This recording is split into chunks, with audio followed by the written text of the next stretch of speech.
Holy hell, look how long my hair is getting, guys. Imagine the mullet I could cut this bad boy into, huh? Yeah. Welcome to Shadow Alley. On this channel, we talk about horror movies and silicone masks and other creepy things. So if you're into that sort of stuff, then feel free to subscribe and stick around. So obviously today we're going to talk about another one of the masks in my creepy collection, another one of my silicone masks, and this one is from Immortal Masks, and it is called VOID.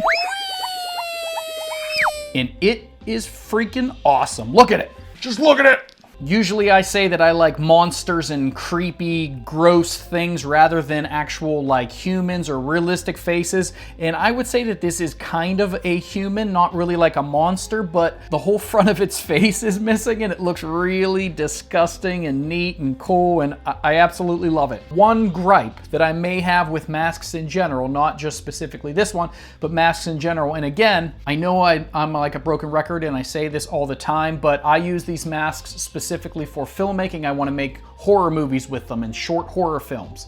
So I need them to look realistic on camera. And one thing that I'm not sure about is these artificial teeth and mouths and palates that are on some of the masks. I like when a mask allows you to use your eyes and your mouth and your teeth, and you can put fake dentures in, and that looks amazingly realistic, right? Masks that have a fake set of teeth and a fake palate don't look quite as good to me when it's moving around. So if you can see, I'll try to zoom in a little bit there. Everything looks so detailed and so beautiful, and the skin is so realistic, but that palette, is that palette going to give away the fact on camera that it's a mask and not actually the inside of someone's mouth?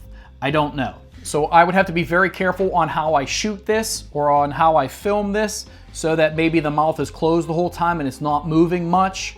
If I tried to do, big blah, blah, blah, blah, blah, blah monster sounds, you might see that that palette in there is fake, and that might be a giveaway that it's a mask. And the eye holes as well, a lot of times, like I always say in every stinking video, the eye holes and the mouth hole are the giveaway points that it's actually a mask. And in a mask where you don't have to worry about one of those, I kind of like that. Like the alien mask, you didn't have to worry about the eyes. This mask, you also don't have to worry about the eyes because you're looking through these tiny holes and it's pretty much just black in there. And even if you were gonna really light this well, you could just wear a black balaclava or something over top of your eyes so that you can't see the actor's eyes inside there. So I don't think that's an issue, but the palette, I'm iffy on the palette. But overall, I mean, the mask itself is incredible. The paint job is so unbelievably realistic. I'm always really impressed with Immortal Masks' quality. They're right around the same price as everybody else's, and this one is, like I said, called VOID,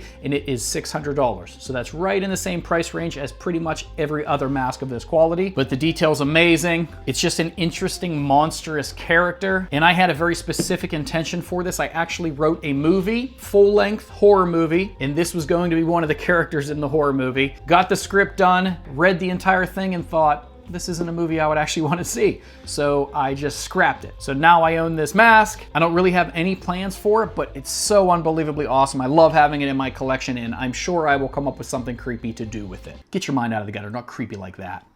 But anyway, let's take a look at this thing under some really bright lights and then a little bit more horror mood lighting to see how it looks on camera.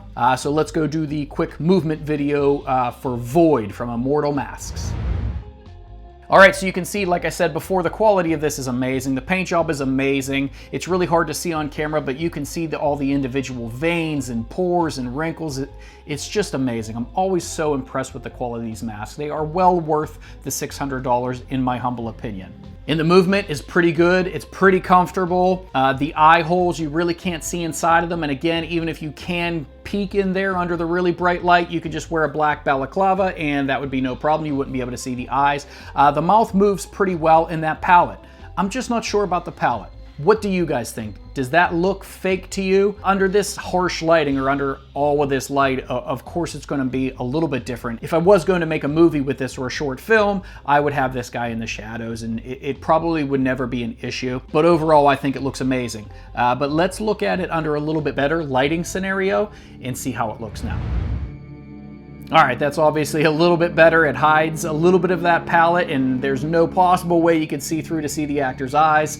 So under realistic lighting conditions, this thing just looks amazing. I wish I had an absolute plan for it, but I don't. I would definitely love to do something with this, so I'm gonna have to come up with something here. But look how amazing this thing looks in the dark light. Creepy, right? Imagine adding some blood and some slime and some effects and some cool horror sounds. This thing coming out of the darkness would be terrifying. Dialogue. This is what it would look like if your actor tried to do dialogue with this mask on. Very, very cool. All right, so what do you think? Another great one from Immortal Masks, right? Again, it's called Void. It's around $600. I don't know what it is. It's a weird human creature thing missing part of its face, and it's gross in all the best ways. It's a welcome addition to my creepy collection and probably yours. If you're interested in this mask or any other mask, go over to their website and tell them I said hello. But I'm interested to know what you guys think in the comments below. What would be a cool use for this mask? What would be a cool short film that I could do using this as a character? Come up with some ideas and maybe I'll shoot it and give you credit for the idea. And as always, do all those things that you're supposed to do to help support a channel, like liking and commenting and sharing and subscribing. And I will see you in the next one. Yeah.